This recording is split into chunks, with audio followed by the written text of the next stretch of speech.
представува правото на приватност?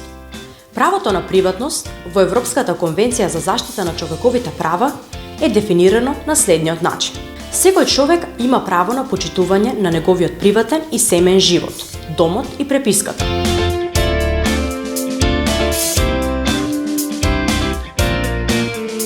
Јавната власт не смее да се меша во остварувањето на ова право, освен ако тоа мешање е предвидено со закон и ако представува мерка која е во интерес на државната и јавната безбедност, економската благосостојба на земјата, заштитата на поредокот и спречувањето на кривични дела, заштита на здравјето и моралот или заштита на правата и слободата на другите во едно демократско општество.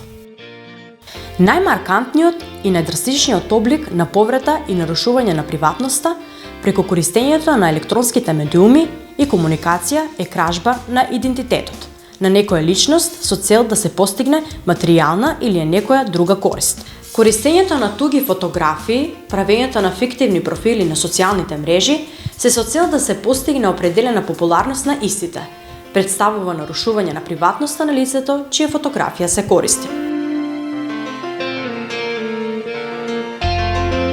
Лице кое остава податоци на определен сајт со цел да креира своја корисничка сметка, може да се изврши анализа и реконструкција на неговиот приватен живот, за неговите навики, начинот на однесување, неговиот статус, положбата и ставовите.